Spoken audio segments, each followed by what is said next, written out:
ఇంట్లో ఎవరు కనిపించడం లేదు. ఎవరు లేరా ఏంటి? నా భార్య పాప షాపింగ్కి బయటికి వెళ్ళారు మేడం. ఇంట్లో ఒక్కడనే ఉన్నాను. మీ ఇంటికి నేనెందుకు వచ్చానా అని ఆలోచిస్తున్నావా సూర్య? చూడు సూర్య, జరిగిందేదో జరిగిపోయింది, మర్చిపో. నీ ఇంటికొచ్చి మరీ అడుగుతున్నాను, ఇక్కడితో స్ట్రైక్ ఆపేసి తిరిగి పనిలోకి రండి. అయ్యో మేడం, నేను ఇది అసలు ఊహించనే లేదు. మీరు మా ఇంటికి వస్తారని కానీ ఇంతలా రిక్వెస్ట్ చేసి అడుగుతారని కానీ అస్సలు అనుకోలేదు మేడం. ఇన్ని సంవత్సరాలుగా పనిచేస్తున్నాను. ఫ్యాక్టరీ ఓనర్స్ అన్న గౌరవంతో మా ఇంట్లో జరుపుకునే ప్రతి చిన్న శుభకార్యానికి లోకనాథ్ గారి కుటుంబాన్ని పిలుస్తాను మేడం.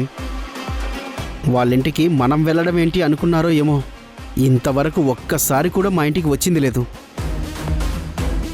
అలాంటిది మీరు పిలవకుండానే మా ఇంటికి వచ్చారు. నిజంగా ఇది మా అదృష్టమనే చెప్పాలి మేడం. అయితే ప్రాబ్లం సాల్వ్ అయినట్టే కదా? తిరిగి డ్యూటీలో జాయిన్ అవుతారు కదా? మీ గురించి తెలియక మిమ్మల్ని తప్పుగా అర్థం చేసుకున్నాను మేడం. మీరు ఎలాంటి వారో తెలిసాక కూడా నేను ఈ స్ట్రైక్ కంటిన్యూ చేశానంటే నా అంత చెడ్డవాడు ఇంకొకడున్నాడు మేడం. రేపే అందరం పనుల్లో జాయిన్ అయిపోతాం మేడం.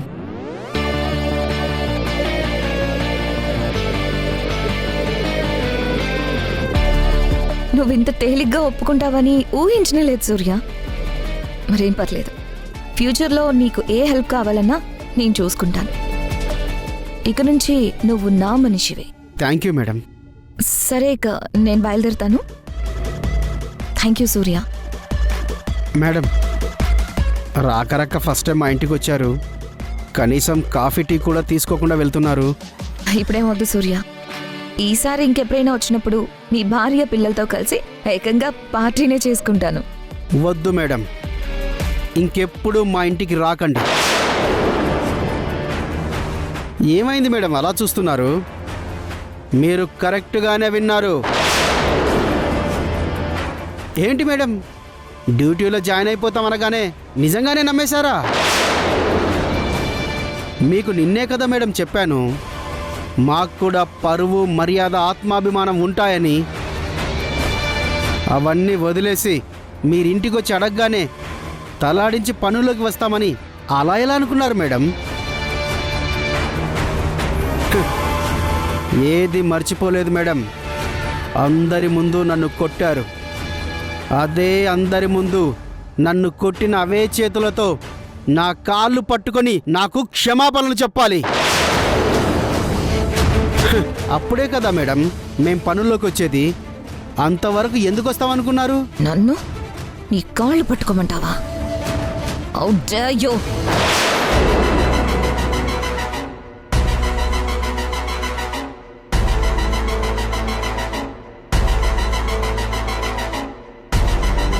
ఏంటి మేడం ఆగిపోయారు? కొట్టండి.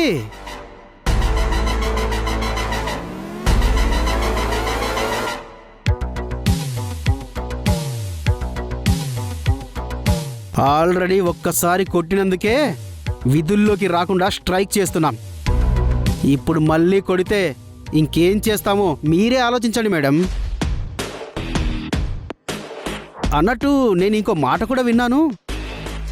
ఈ ప్రాబ్లం సాల్వ్ అవ్వకపోతే మీ బోర్డ్ ఆఫ్ డైరెక్టర్ పదవి గోవిందా అంట కదా?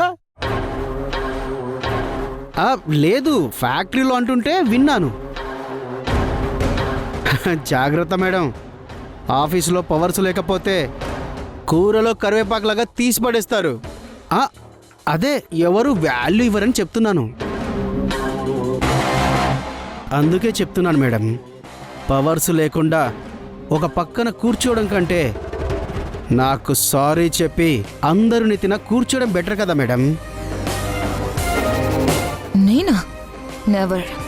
అది కల్లో కూడా జరగదు. అయితే మీరు అందరిలో నాకు సారీ చెప్పకుండా మేము పనుల్లోకి రావడం కూడా జరగని పని మేడం.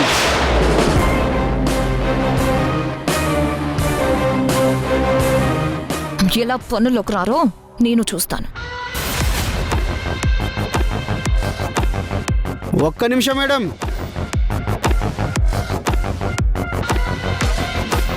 కారు వరకు నేను మీతో పాటు వస్తాను మేడం. మళ్ళీ నేను మర్యాదలు చేయలేదు, కనీసం ఇంటికి వస్తే సెండ్ ఆఫ్ కూడా ఇవ్వలేదని అనుకుంటారు కదా. రండి మేడం.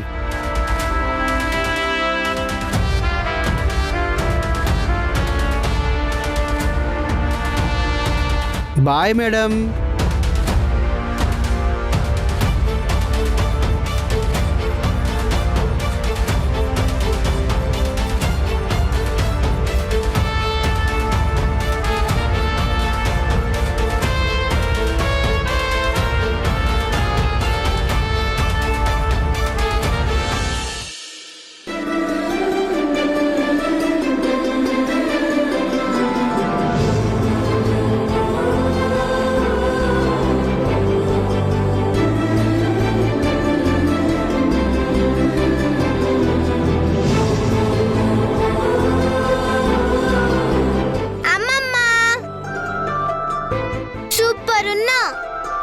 రండి కూర్చోండి.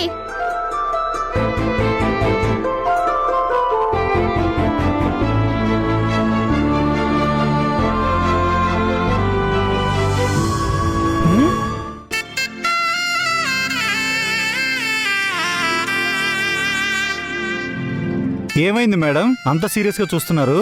ఒక పని చేయండి, అమ్మమ్మ వంటగదిలో కూర్చుంటుంది, నువ్వు హాల్లో కూర్చో.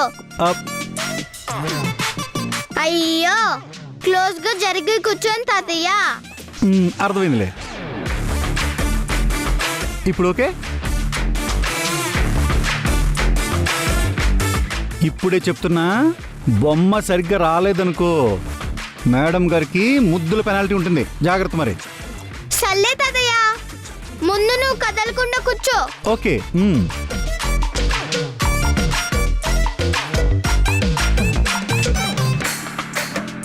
తాతయ్య, మళ్ళీ ఏమైందమ్మా? నువ్వు అమ్మమ్మ మీద చేసి కూర్చో. సరే.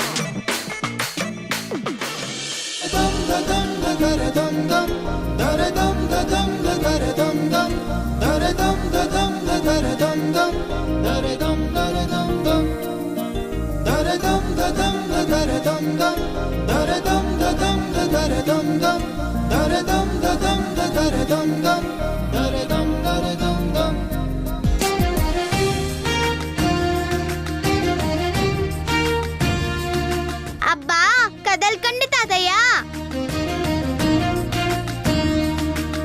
ఇద్దరు కొంచెం నవ్వచ్చు కదా.